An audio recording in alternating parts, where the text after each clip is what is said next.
This is your news source evening bulletin for today, Wednesday, the 19th day of March in the year 2025. I'm Gordon Mosley reporting, and here is what we're tracking tonight. Detained activist Melissa Atwell Holder, also known as Melly, will now make her appearance before a U.S. immigration judge next Friday, the 28th of March. She was originally scheduled to make an appearance on the 25th of June, but an update to the court records today revealed the new date. Additionally, a new judge has been assigned to hear the case. Atwell Holder was taken into custody last Thursday by the U.S. Homeland Security Department. She was later transferred to a U.S. Immigration and Customs Enforcement Center in Louisiana. At next Friday's hearing, the U.S. immigration complaint against Atwell Holder will be officially laid, and the calendar will be set for the response by her attorneys to that complaint. News source understands that a bond hearing could also take place during that first appearance or before. Attorney General Senior Counsel Anil Nandlal has dismissed claims that complaints by the Guyana government triggered the arrest and detention of activist Melissa Atwell Holder, known as Melly, in the United States. Atwell Holder has been a staunch critic of the Guyana government and has used her social media platforms to highlight alleged cases of corruption within the government of Guyana. The Attorney General, on his issues in the news program last evening, said the Guyana government was not directly or indirectly involved in Melly's arrest. He said her issue in the U.S. is purely an immigration matter, adding that the Guyana government has no control over that issue. Lo and behold, a grouping of persons in Guyana are protesting in Guyana, presumably based upon the utterance I'm hearing, protesting the government of Guyana and calling for the release of this person. For the avoidance of doubt, the government of Guyana did not arrest Melissa Atwell. The government of Guyana is not detaining Melissa Atwell. From all the information that is available, it is the U.S. government that has arrested and is detaining Melissa Atwell. Scores of persons gathered at the Square of the Revolution last evening calling for Atwell Holder's release, while accusing the government of playing a role in the arrest. Well, I want to make it very clear. It cannot be that they are protesting the government of Guyana. They have to be protesting the government of the United States of America. It is no secret that President Donald Trump campaigned on an immigration policy. It is no secret that since his inauguration, he has vigorously launched a campaign to enforce the immigration laws in the United States of America, targeting specifically persons who are in the United States in violation of the immigration laws. The Attorney General said although Melly had taken a hard line against the government, her freedom of expression was guaranteed. He said the lawsuits which were filed against her were all for libel and had never intended to silence her or take away her right to express herself. I don't know on what rational basis they are protesting the government of Guyana. And the other dimension to this is that they are marketing it and projecting it as though it is some freedom issue. It is some freedom of expression issue. How is this a freedom of expression issue? This lady was allowed to express her opinion freely. For years, I will deal with what she said about people. But no one during that period attempted to interfere with her right to express herself. Attorney General Nandlal said while Melly will enjoy her right to express herself, she will still have her day in court for the allegations she made against him. He had filed a lawsuit against the activist after she claimed on social media that he was one of her sources, who had repeatedly leaked information about a number of government officials to her. More news coming up in just a moment. It all starts with one. Maybe it's one look, you know the one, or one touch, even one word. It can start with one step, or one promise, one thrill, one first time, one deep breath, one leap of faith, one day to remember, or one night to forget. One moment, so many stories that make up one crazy, average, everyday, fabulous life. We get one life, just one. Make your move. It all starts with one.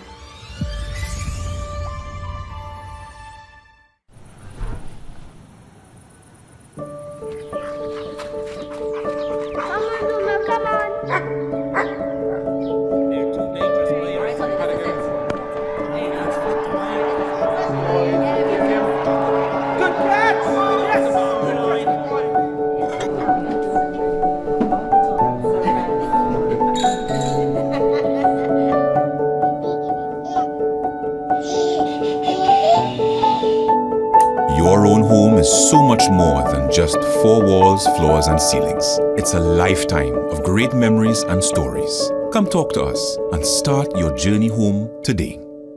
Republic Bank, we're the one for you. Citizens, please be reminded that the Ministry of Housing and Water does not sell land or housing units through any third-party arrangements or accept payments through any mobile money platforms.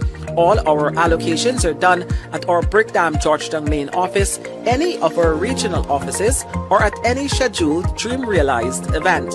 A message from the Ministry of Housing and Water, Central Housing and Planning Authority. Mobil One is more than oil. It's many oils. It transforms at the molecular level. When cold, it's thicker than honey. When hot, it's thinner than water. Mobil One adapts and readapts to last longer. 16,000 kilometers between oil changes. That's your engine evolved. Sol Guyana is the authorized distributor of Mobil lubricants. Well, warning that they will not rest until social and political activist Melissa Atwell Holder is released from U.S. detention. Scores of supporters gathered last evening at the Square of the Revolution to lend their support and call for Holder's release. With chants of Free Melly, those gathered at the support rally accused the government of triggering the arrest in the U.S. by filing complaints against the activist over her criticism of the Guyana government. Atwell Holder was arrested and taken into custody from her New York home by the Department of Homeland Security last Thursday. She was later transferred to a detention facility of the U.S. Immigration and Customs Enforcement Agency. Leader of the opposition, Aubrey Norton, said Atwell Holder exposing government corruption angered the Irfan Ali administration. Melissa's only crime is that she exposed crime. Melissa's only crime is that she exposed corruption. And you know, the only thing the PPP government produces is forgery and corruption, so she affects the production.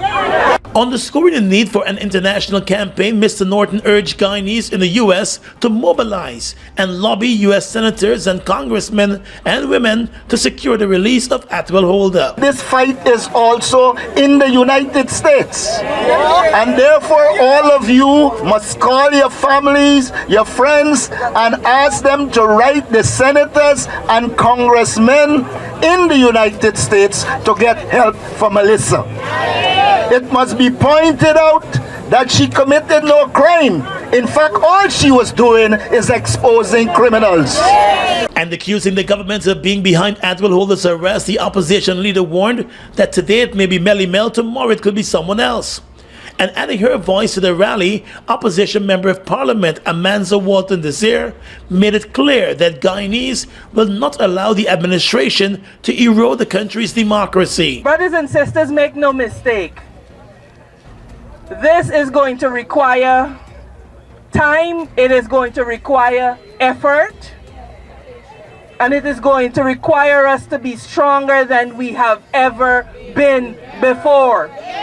Understand that our country is at a place that it has never been. And so an attack on Melly Mel is an attack on free speech. And she placed the blame squarely at the feet of the president and the vice president. There is nothing that can tell me that her detention was not procured by Barra Jagdeo, Air Fanali, and their imps. It doesn't matter what press statement they put out, we know and we see them. We know that they went to Washington to complain on one woman. Meanwhile, while quoting Martin Luther King Jr., president of the Guyana Trades Union Congress, Norris Witter, said injustice anywhere is a threat to justice everywhere. And adding her voice, one of Melissa Atwell Holder's close friends, Odessa Primer, said it is time that Guyanese rise up against the injustices and speak out against the Pacific administration. We should not be silenced by this government. The amount of facts that Melissa has put out there as it relates to the government and the corruption that they're involved in, they're frightened. It's frightened, me friend. Many of her supporters believe that her arrest was triggered by complaints that were filed against her by the government of Guyana, which had accused her of a number of cybercrimes locally over many of her social media statements and revelations. The rally is expected to continue next Tuesday. Turning now to the aviation sector, aviation officials from Guyana and Panama met earlier this week to examine the strengthening of security cooperation in air travel between the two countries. A representative from Copa Airlines, which operates non-stop flights between Georgetown and Panama, also attended the engagement.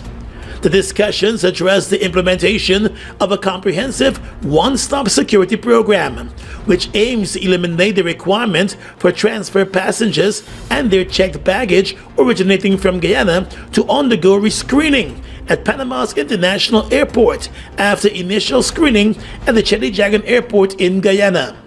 The proposed one-stop security program will enable passengers connecting to onward flights to bypass supplementary security checks in Panama. Panama is considering a unilateral recognition of Guyana's aviation security measures to facilitate the program. During the meeting, there was an evaluation of the current security protocols, and areas for enhanced cooperation were identified. According to a statement from the management of the Cheddi-Jagan Airport, the airport's Director of Security, Manmohan Balram, said the meeting represented a significant step forward in enhancing air travel security between Guyana and Panama. A comprehensive security assessment was conducted to support the implementation of the program. Following the evaluation, it was confirmed that Guyana's security procedures comply with the established security protocols of the Panama Civil Aviation Authority. The Education Ministry is bringing the public on board with its monitoring of the construction of schools and other educational facilities across the country through a digital interactive map that will allow you to view the construction progress from the comfort of your home. Education Minister Priya Manik Chan said the interactive map will exhibit all of the schools and school facilities in Guyana that are either under construction or are being repaired. We have been building an enormous amount of schools, primary, nursery, secondary, dorms, building, rebuilding, or extending significantly all across Guyana. The interactive map will also provide real-time updates on the status of various projects, allowing citizens to monitor the performance of the contractors and the government's investments in education infrastructure. Head of Information Systems at the Ministry of Education, Phil Mingo, explained that the interactive map provides critical information about various components of each project, including the name of the school, the name of the contractor, the costs, and the deadlines set. And then you can see the contractor, the comments, when the tender was closed, when it was advertised, which region, was the contract sum, if there's a particular consultant at that time, name of award, and date of award, the start date, and so on. Minister Malik Chan said the application would also allow for greater transparency and access to information, even as her ministry confronts challenges in the execution of many of the projects. It was noted that the application is in the testing phase. The initiative is part of the broader effort by the government to improve the quality of education and foster long-term sustainable development across the nation. Last year, the education minister and her officials faced a tongue lashing from the president at an early morning meeting over the many delays facing various school projects. Natural Resources Minister Vikram Bharat has stated that a suspension of the mining permit for mining in the Amerindian village of Aranaputa in the North Rupununi was due to overwhelming rejection from residents representing several villages in the North Rupununi. The minister said while a special mining permit was issued for mining in Aranaputa, other nearby villages were not initially consulted on the move. He said when residents became aware of the permit, they were strong in their rejection. However, maybe surrounding villages after they got the word, or after they were made aware that Aranaputa would have been engaged in mining, they started to object. So it wasn't the village of Aranaputa, it wasn't the NDC of Aranaputa, but it was the surrounding villages in the North Rupununi. And the minister also clarified that the mining permit was granted to the Aranaputa NDC and not a foreign company. However, he explained that it was the NDC that formed a partnership with a Brazilian investor. I just want to make that very clear because there may be a misconception that this permit was given to a Brazilian investor. Rather, the special mining permit was given to the Aranaputa Neighborhood Democratic Council. The council then in turn partnered with a Brazilian investor, which they are free to do. Any local Guyanese, any local miner can partner with a foreign investor in the small and medium scale sector. But the property or the permit must be the local or the Guyanese. It was Region 9 Chairman Brian Allicock and several interest groups that initially voiced their concern to the granting of the license for mining to be done in the North Rupununi village.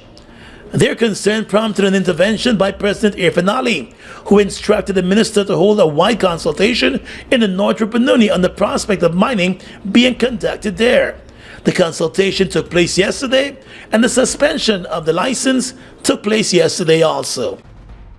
Regional Democratic Council presents Kukwani Mesh Weekend 2025. It kicks off on Saturday, 22nd March with Access Family and Soka Chuve Kukwani Edition.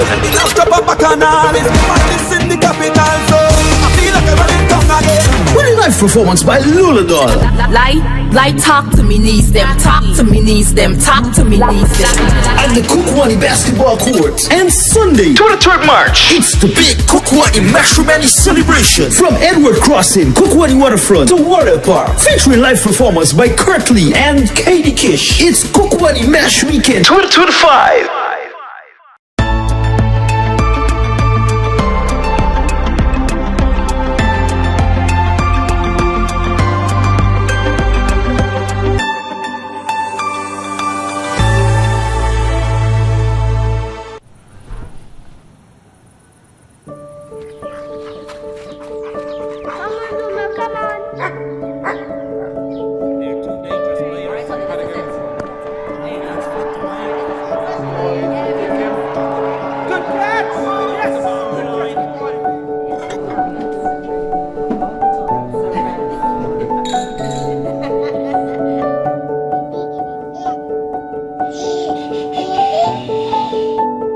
Your own home is so much more than just four walls, floors, and ceilings. It's a lifetime of great memories and stories. Come talk to us and start your journey home today.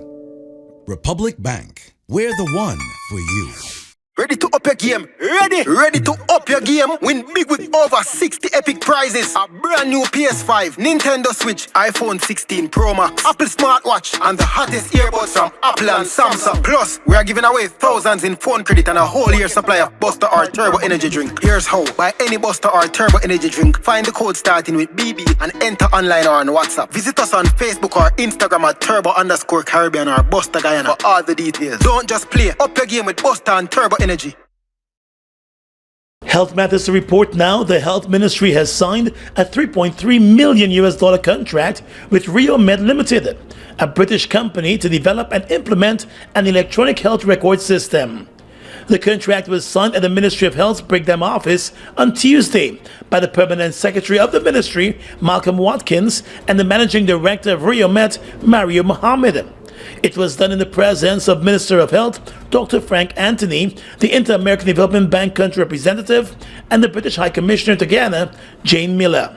Minister Anthony said the IDB-funded project will significantly improve patients' access to their health records while addressing a number of the challenges in the existing paper-based system. One of the things that we want to do with this system is to make sure that every single citizen of our country would have a unique identifier, and with that unique identifier, when they come to the public health system, they can use that, they can access their health record. That can be done in a very short time, because right now, despite our best efforts with the manual record, we still have to search. And sometimes all the paper is not in one place, somebody misplaced it in some file, it becomes problematic, and somebody is sitting there waiting for hours sometimes. That's what we want to remove. Once implemented, patients will be able to make their doctor's appointments via their smartphones. According to the Health Ministry, the legislative framework has already been put in place to safeguard patient information, with stiff penalties in place for breach of information. Healthcare professionals can be fined a minimum of $20 million for disclosing or sharing patients' health records, while companies can face penalties as high as $100 million. The Georgetown Public Hospital will be piloting the project. The Chief Executive Officer of the Georgetown Hospital, Robbie Rambaran, said the transformative project will improve the quality and delivery of patient care. Implementing these EHR systems will enable us to transition from traditional paper-based process to a streamlined digital solutions that empowers our clinicians, improves patient outcomes, and enhance the overall experience for everyone who entrusted us with their care. It was further explained that at the Georgetown Hospital, there are separate records for the various clinics and departments, and the electronic health record system will help to streamline the hospital's record system, allowing for easier access to the patient's records. The IDB country representative said the transformative project is an important step towards ensuring that Guyanese have access to high quality and timely health care. So the EHR implementation represents more than just an investment in the digital infrastructure system, right? It is a new way of interact within the health sector and the health services, how we can provide better services to the people. IDB Rep Solorzano Salazar. The IDB, she said, is cognizant of the importance of having the health systems work in unison at the primary level up to national development, while maximizing the efficient use of available resources and providing the necessary health care throughout the 10 administrative regions. Managing Director of Rio Med Limited, Mario Mohammed, said through the project, Rio Med intends to improve the quality, safety, and efficiency by which healthcare is delivered in Guyana. He said the system augurs well for both patients and the healthcare system. 6 years after he brutally murdered his ex-wife Silas Sugrim by shooting her to the head, burned her body, and later buried her remains in a shallow grave, former gas station owner Ryan Sugrim was today sentenced to 24 years in jail. When Sugrim's High Court trial began last month for the 2019 murder on the west coast of Demerara, he opted to enter a guilty plea to the murder charge. The 24-year jail sentence was handed down this morning by Justice Damone Young at the High Court. The mother of 5, Zyla Sugrim, had ended a relationship with the husband and moved out of their home months before the murder. She was last seen alive leaving her home in the company of the husband to visit one of her sons who lived with him at his West Demerara home. She never made it to visit the son, and the police reported that she was murdered between the 11th and the 14th of May back in 2019. At the time, family members told the media that they were forced to file a missing persons report after the woman did not return to her home from the trip to see her son. She had ended her relationship with the man after years of abuse. The husband had initially claimed he was unaware of his wife's whereabouts, but her burned remains were later discovered buried in a garden at the gas station that he owned. Still in the courts, a Venezuelan woman was charged and remanded to jail yesterday over the attempted murder of her Guyanese lover. The woman, Veronica Alfaro, is accused of attempting to murder businessman Frederick Stanford at his Mango Landing residence and business place in Region 7. A police report stated that the two shared an intimate relationship for just over a year and lived together at the businessman's residence, which also housed his grocery shop in the mining area of Mango Landing. In court, the magistrate heard that on the 9th of March, the accused left the residence she shared with the businessman and ventured to a nearby shop where she was observed consuming alcoholic drinks with another Venezuelan man.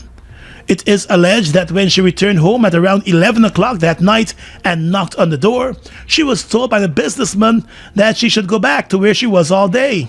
The police report stated that when the businessman eventually opened the door, the accused allegedly threw gasoline from a bottle on him and lit a fire from a lighter, causing both parties to receive burn injuries about their bodies, as some of the gasoline had also spilled on the woman during a scuffle.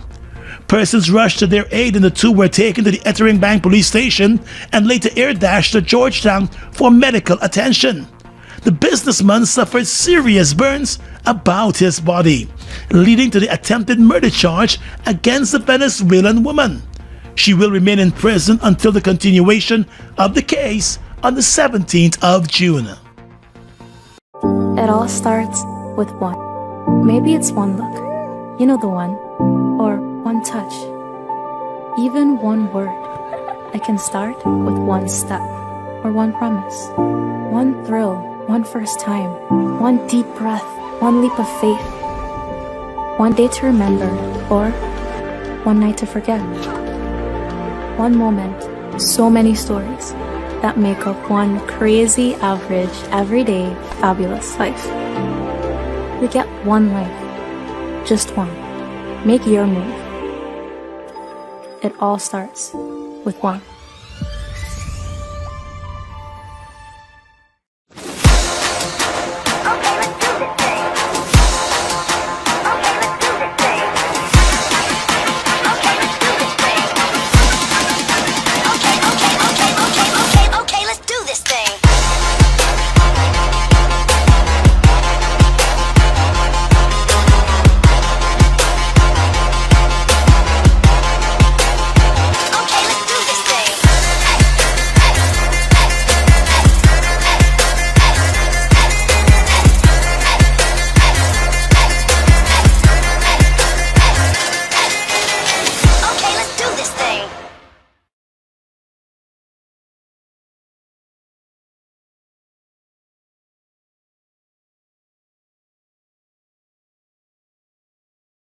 Guyana's economy is rapidly transforming, and we're all part of it.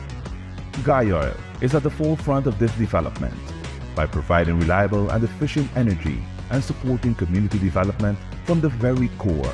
100% of Guyoil's profit goes back to building schools, roads, and other important infrastructure that connects our cities and towns, providing fuel to domestic, marine, industrial, and aerial transportation.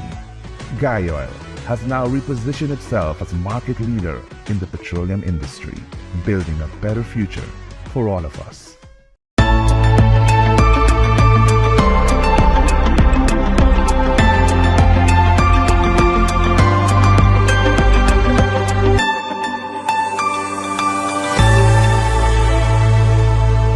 With your regional and international news tonight, I am Svetlana Marshall. In the region, protests over electoral reform outside Dominica's parliament came to a chaotic end today as police fired tear gas and rubber bullets. The protests were staged as the legislature began debating electoral reform legislation. The Electoral Reform Coalition had indicated it was staging a peaceful demonstration to register its disapproval of 3 bills on electoral reform. Police had earlier warned that no permission had been granted to anyone to protest outside the Parliament building on the outskirts of the capital. Videos showed chaotic scenes as the security forces moved to disperse the protesters. Argentina's Congress started debating and will likely vote on a potential new deal between the South American country and the International Monetary Fund (IMF) on Wednesday, a key hurdle for the program the country needs to get its finances in order, according to Reuters. The lower chamber of deputies began the debate today on a decree issued by President Javier Milei's government earlier this month that supported a new IMF program. Congress can block the decree if both chambers vote against it. The country, which is battling with negative net foreign currency reserves after years of overspending, currency crises, and regular defaults, is the IMF's biggest borrower with 22 loan programs to date. It is still repaying a 2022 $44 billion deal. The government says a new deal is needed to help bolster the central bank's accounts and allow the country to move towards undoing capital controls that have been in place since 2019. And finally tonight, international news. U.S. President Donald Trump and Ukrainian President Volodymyr Zelensky agreed on Wednesday to work together to end Russia's war with Ukraine in what the White House described as a fantastic one-hour phone call. In their first conversation since an Oval Office meeting, which descended into a shouting match on February 28, Zelensky thanked Trump for U.S. support, and the men agreed that technical teams would meet in Saudi Arabia in the coming days. Zelensky asked Trump for more air defense support to protect his country against Russian attacks, and the U.S. president said he would help locate the necessary military equipment in Europe, the White House said. Trump briefed Zelensky on his phone call on Tuesday with Vladimir Putin, at which the Russian president rejected a proposed full 30-day ceasefire sought by Trump and accepted by Ukraine, but agreed to pause attacks on energy infrastructure. That narrowly defined pause appeared in doubt on Wednesday, however, with Moscow saying Ukraine hit an oil depot in southern Russia, while Kiev said Russia had struck hospitals and homes and knocked out power to some railways. And that's your News Source Evening Bulletin for tonight. I'm Svetlana Marshall, wishing you a pleasant evening.